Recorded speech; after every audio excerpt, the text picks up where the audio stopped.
Hello students, English with Arijit sir YouTube চ্যানেলে তোমাদেরকে welcome. আশা করি তোমরা খুব ভালো আছো। তো আজকের এই ভিডিওতে আমরা ক্লাস 11-এর অ্যান অ্যাস্ট্রোলজার্স ডে গল্পটি থেকে বেশ কিছু এমসিকিউ নিয়ে আলোচনা করব। তো তোমাদের পরীক্ষা যেহেতু খুব সামনেই, তো তোমরা ভিডিওটা দেখো, তাহলে তোমাদের অনেকটাই হেল্প হবে। আর ভালো লাগলে অবশ্যই চ্যানেলটিকে সাবস্ক্রাইব করে পাশে থেকো এবং ভিডিওটিকে একটি লাইক করে দিও। তো চলো শুরু করি আজকের ক্লাসটা। তো প্রথম প্রশ্ন কি বলেছে দেখো, বলেছে from where is the story an astrologers day is taken, অর্থাৎ কোথা থেকে এই গল্পটা নেওয়া হয়েছে। অপশন বলেছে দেখো, collected stories, Manali days, Malgudi days, summers days. তাহলে এখানে অপশন হবে কি না, মালগুডি ডেজ থেকে নেওয়া হয়েছে। তারপরে হোয়াট ইজ মালগুডি, মালগুডিটা কি না, অপশনে বলেছে এ fictional town of south India. তাহলে দেখো এই প্রথমেরটাই কিন্তু রাইট অপশন, বাকিগুলো আর পড়ছি না টাইম বাঁচানোর জন্য।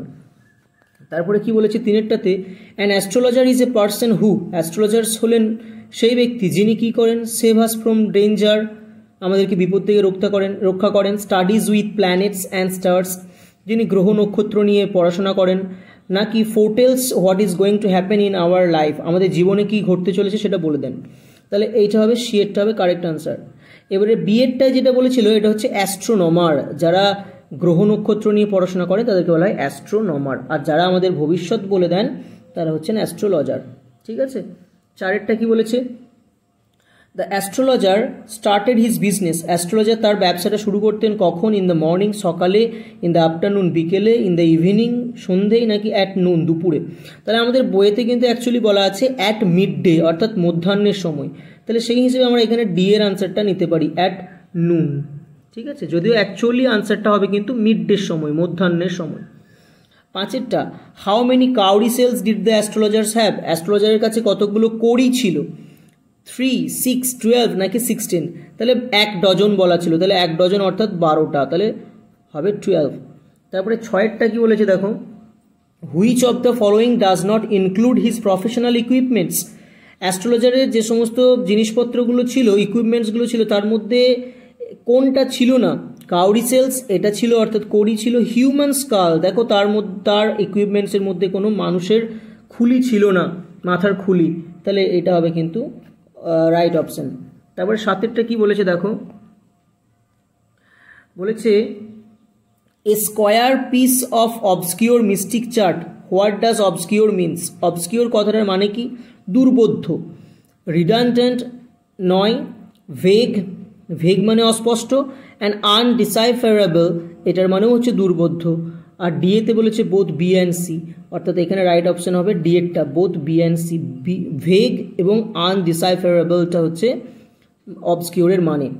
তারপরে দেখো আটেরটায় কি বলেছে, the forehead of the astrologer was shining with, অ্যাস্ট্রোলজার্সের কপালটা কি দিয়ে চকচক করছিল, হলি অ্যাশ পবিত্র ছাই দিয়ে, ভার্মিলিয়ন সিঁদুর দিয়ে, বোথ 1 and 2। তাহলে এখানে অপশন হয়ে যাবে কিন্তু এইটাই, বোথ 1 and 2, অর্থাৎ এরটা হয়ে যাবে রাইট অপশন। তার কপালে কিন্তু পবিত্র ছাই এবং সিঁদুর লাগানো ছিল, যে জন্য তার মাথাটা বা কপালটা চকচক করত। তারপরে নয়েরটাই কি বলেছে দেখো, his sparkling eyes were actually meant for, তার ওই চোখগুলো কি কারণে স্পার্কেল করত, হিজ প্রফিটিক লাইটের কারণে, সার্চিং ফর কাস্টমার অর্থাৎ খদ্দেরের খোঁজ করতো বলে, নাকি হিজ অ্যাঙ্গার তার রাগের কারণে, নাকি his deep knowledge in astrology জ্যোতিষশাস্ত্রে তার গভীর জ্ঞানের কারণে। তাহলে এখানে অপশন হবে বি এরটা রাইট অপশন, অর্থাৎ কাস্টমারের খোঁজে তার চোখগুলো কিন্তু জল করতো। তারপরে 10এরটায় কি বলেছে দেখো, which of the following traits of the astrologer comforted his customers, অ্যাস্ট্রোলজারের কোন ট্রেটস বা বৈশিষ্ট্যটা তার কাস্টমারদেরকে সন্তুষ্ট করতো, হিজ স্যাফরন টারবান তার সেই গেরুয়া রঙের টারবানটা, নাকি হিজ ফোরহেড নাকি তার কপালটা, নাকি বলেছে দেখো কি বলেছে, হিজ স্পার্কলিং আইজ তার সেই উজ্জ্বল চকচকে চোখ, নাকি হিজ এটিকেট। তাহলে এখানে রাইট অপশন হবে হিজ স্পার্কলিং আইজ, তার ওই চোখগুলো দেখে কিন্তু কাস্টমার্সরা খুবই সন্তুষ্ট হতো। 11টা কি বলেছে দেখো, the power of his second sight dash enhance the power of his second sight, his painted forehead, his dark whiskers, his saffron turban, the position of his eyes between painted forehead and dark whiskers। তাহলে এখানে right option হবে D এরটা। তার চোখগুলোর অবস্থানটা, তার যে সাইটটাকে সেটাকে আরও বেশি এনহ্যান্স করে দিয়েছিল, তার পাওয়ার অফ সাইটকে আরও বেশি এনহ্যান্স করে তুলেছিল, অর্থাৎ তার দৃষ্টি শক্তিকে অনেক বেশি এনহ্যান্স করে তুলেছিল তার চোখের অবস্থানটা, কারণ তার চোখগুলো অবস্থিত ছিল তার ওই সেই আঁকা কপাল এবং তার সেই কালো কালো মোটা মোটা গোঁফের মাঝখানে অবস্থিত ছিল, যে কারণে তার চোখের যে পাওয়ারটা সেটা আরও বেশি করে বেড়ে গিয়েছিল। তারপরে 12টায় কি বলেছে দেখো, the moustache of the astrologer is compared to a, অ্যাস্ট্রোলজারের মুস্ট্যাচকে তুলনা করা হয়েছে কিসের সঙ্গে, থিপ, র্যাট, ক্যাট নাকি ডগ, তাহলে কিসের সঙ্গে না একটা ক্যাটের সঙ্গে তুলনা করা হয়েছে, ভালো করে মনে রাখবে এটা। তারপরে বলেছে 13টাতে, the saffron turban of the astrologer made him look, অ্যাস্ট্রোলজারের ওই স্যাফরন টারবানটা তাকে কীরকম দেখতে করে তুলেছিল, beautiful, a real astrologer, attractive to his clients, a monk, তাহলে কী হবে এখানে সি এরটা হবে, অ্যাট্রাকটিভ টু হিজ ক্লায়েন্টস, তার ক্লায়েন্টসরা তার প্রতি অ্যাট্রাক্টেড হতো। 14টায় কি বলেছে, people are attracted to him as bees are attracted to cosmos or dahlias stalks, কি বলা হয়েছিল না, লোকজন ওই অ্যাস্ট্রোলজারের প্রতি ঠিক সেভাবে অ্যাট্রাক্টেড হতো বা আকর্ষিত হতো যেভাবে মৌমাছিরা কসমস বা ডালিয়া ফুলের প্রতি অ্যাট্রাক্টেড হয়। তাহলে বলেছে here the clients are compare to, এখানে ক্লায়েন্টসদেরকে কিসের সঙ্গে তুলনা করা হয়েছে, পরিষ্কার বলা হয়েছে বীজের সঙ্গে তুলনা করা হয়েছে, তাহলে ডি এরটা হবে রাইট অপশন। তারপরে 15টায় কি বলেছে দেখো, the astrologer set his business, astrologer তার বিজনেসটা কোথায় শুরু করতো, in a busy market place, under a tamarind tree, beside a temple দিয়েছে। এবারে অপশন বলেছে 1 and 3, 2 and 3, 1 and 2, only 2, তাহলে এখানে রাইট অপশন হবে দেখো বিজি মার্কেট প্লেস এবং আন্ডার এ ট্যামারিন্ড ট্রি, অর্থাৎ 1 and 2, তাহলে সি এরটা হবে রাইট আনসার, তাহলে 1 আর 2। তারপরে দেখো 16টা, a variety of trades and occupation was represented all along, বিভিন্ন রকমের ট্রেডস এবং অকুপেশন চলতো, which trade was not seen around it, এর মধ্যে কোন ট্রেড বা ব্যবসাটা দেখা যেত না, মেডিসিন স্টোর এটা ছিল, অক্সিনিয়ার অফ চিপ ক্লোথস এটাও ছিল, ভেজিটেবল ভেন্ডার দেখো সেখানে কোনো ভেজিটেবল ভেন্ডারের কথা বলা নেই, তাহলে এটা হবে রাইট আনসার। তারপরে বলেছে 17টাতে, next to him in vociferousness, identify the person in vociferousness, vociferousness কথাটার মানে হচ্ছে উচ্চ স্বরে চিৎকার, তাহলে কোন লোকটা উচ্চ স্বরে চিৎকার করতো, আইসক্রিম ভেন্ডরটা না, ভেন্ডর অফ স্টোলেন গুডস না, অক্সিনিয়ার অফ চিপ ক্লোথস না, ফ্রাইড গ্রাউন্ড নট ভেন্ডর, তাহলে এখানে ডি এরটা হবে right option, fried groundnut vendor. তারপরে 18টায় বলেছে, which of the following fancy names was not given by the vendor of peanuts to his wares, আমরা জানি যে অ্যাস্ট্রোলজার তার সেই যে পিনাট ভেন্ডর অর্থাৎ চীনাবাদাম বিক্রেতা তার চীনাবাদামগুলোর বিভিন্ন রকমের ফ্যান্সি নেম দিতেন, কাল্পনিক নাম দিতেন, এর মধ্যে কোন নামটা দিতেন না, দিল্লি আলমন্ডস এটা তিনি দিতেন।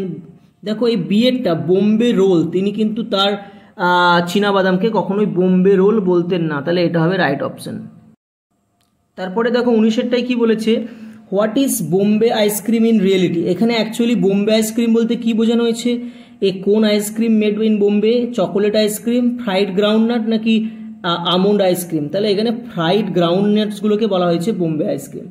20টাই কি বলেছে, the astrologer transacted his business in, astrologer তার ব্যবসাটা কিসেতে চালাতো, মিউনিসিপ্যাল লাইটে, হিজ ওন গ্যাস লাইটে, light of the fried groundnut vendor, তাহলে এখানে হয়ে যাবে কি 3এরটা হয়ে যাবে অনলি 3, অর্থাৎ বি এরটা হবে right answer, light of the fried groundnut ভেন্ডরের আলো দিয়ে চালাতেন। তারপরে 21এরটা দেখো, the astrologer prefer dim light for his business because, astrologer তার ব্যবসা চালানোর জন্য কেন অল্প বা মৃদু আলোটা পছন্দ করত, he wanted to make a good ambience, সে একটা খুব ভালো রহস্যময় বাতাবরণ তৈরি করতে চাইতো, he knew nothing head and tail of astrology, সে অ্যাস্ট্রোলজির বিষয়ে কিছুই জানতো না, এটাও true, his dress served him a camouflage, তার ড্রেসটা তাকে ক্যামোফ্লেজ করতে সাহায্য করতো, অল অফ দ্য অ্যাবাভ, তাহলে সবগুলোই ঠিক, অর্থাৎ ডি এরটা হবে রাইট অপশন। তারপরে 22এরটা দেখো কি বলেছে, he was as much a stranger to the stars, here the word stranger means that he is a knowledgeable person না অ্যান আননোন পার্সন, অজানা ব্যক্তি তাও নয়, অ্যান ইগনোরেন্ট পার্সন, একজন অজ্ঞ বা মূর্খ ব্যক্তি। স্ট্রেঞ্জার মনে হচ্ছে এখানে ইগনোরেন্ট পার্সন। 23-এরটা, why did he leave his village, কেন সে তার গ্রাম ত্যাগ করেছিল? অ্যাস্ট্রোলজার তার গ্রাম কেন ত্যাগ করেছিল? To be an astrologer, astrologer হওয়ার জন্য। To marry and settle in a town, বিয়ে করে একটা গ্রামে সেটেল হওয়ার জন্য। নাকি to save himself from his enemy, শত্রুর হাত থেকে নিজেকে বাঁচানোর জন্য। তাহলে এইটাই হবে রাইট অপশন। তারপরে 24-এ দেখো, what was the profession of his forefathers, অ্যাস্ট্রোলজার্সের পূর্বপুরুষদের কি প্রফেশন ছিল? Business of astrology, farming, fishing, নাকি মেডিসিন সেলিং? তাহলে এখানে হবে ফার্মিং, কৃষিকাজ ছিল। ভালো করে মনে রাখবে, সবগুলো important. How long did he walk from home to this town, সে তার বাড়ি থেকে এই শহরটা কতটা দূর রাস্তা হেঁটে এসেছিল? 100 মাইল, 1000 মাইল, 200 মাইল, নাকি 200 কিলোমিটার? তাহলে 200 মাইল, অর্থাৎ সি এরটা হবে রাইট অপশন। তারপরে দেখো, what was the fee of the astrologer, astrologer কত করে ফি নিতেন? 4 rupees পার কোয়েশ্চেন্স না, 3 rupees পার কোয়েশ্চেন্স না, 3 pies per question, 3 pies per question, অর্থাৎ সি এরটা হবে রাইট অপশন। 27-এরটা দেখো, he allowed his clients to tell about their problems for dash minutes, তিনি তার ক্লায়েন্টসদেরকে কতক্ষণের জন্য তাদের প্রবলেমগুলো বলার সুযোগ দিতেন? 5 মিনিটস না, 10 মিনিটস না, 2 or 3 মিনিটস, 2-3 মিনিট তাও নয়। দেখো, অ্যাটলিস্ট 10 মিনিটস, এখানেও একটা 10 মিনিটস অপশন ছিল, কিন্তু বইয়েতে বলা আছে অ্যাটলিস্ট, অন্তত পক্ষে 10 মিনিট। তাহলে এটা হবে রাইট অপশন। তাহলে সব অপশনগুলো কিন্তু মন দিয়ে পড়বে। About 90% of his clients are agree with the astrologer on the point that, 90% ক্লায়েন্টসরা অ্যাস্ট্রোলজারের সঙ্গে কোন বিষয় নিয়ে সহমত পোষণ করতেন? They would have a good fortune, না। তারপরে বলেছে দে উড উইন লটারি, তারা লটারি জিতবে, তাও নয়। Their success rate was not proportionate to their efforts, তাদের সাফল্যের হার তাদের প্রচেষ্টার সমান নয়। তাহলে এইটা হয়ে যাবে কিন্তু রাইট অপশন, সি এরটা হয়ে যাবে রাইট অপশন। তাদের সাফল্যের হার তাদের প্রচেষ্টার সঙ্গে সমানুপাতিক নয়। তারপরে 29-এরটা দেখো, the second question that the astrologer asked to his client was about, astrologer তার ক্লায়েন্টসদেরকে দ্বিতীয় যে প্রশ্নটা করতেন সেটা কি ছিল? Their business, their problem with sons, presence of women in their family. তাহলে সি এরটা, তাদের পরিবারে মহিলাদের উপস্থিতি নিয়ে প্রশ্ন করতেন। 30-এরটা দেখো, this was a signal for the astrologer to bundle up, here this refers to, কোনটাকে এখানে দিস বোঝানো হয়েছে? The ground vendors, the nut vendors putting out of his flare, true. Ringing of the market bell, না। The vendors rising up to go home, এইটাও ঠিক। তাহলে 1 and 3-এরটা হচ্ছে ঠিক। তাহলে কোথায় আছে দেখো, এই যে ডি-এরতে রয়েছে, বোথ 1 and 3, ঠিক আছে। তাহলে আজকে এই 30টাই আলোচনা করছি, পরের কোনো একটা ভিডিওতে আরও বেশ কিছু আলোচনা করব। তো তোমরা ভিডিওটি যদি ভালো লেগে থাকে অবশ্যই ভিডিওটিকে লাইক করে চ্যানেলটিকে সাবস্ক্রাইব করে পাশে থাকবে। পরের ভিডিও নিয়ে আসা পর্যন্ত গুড বাই।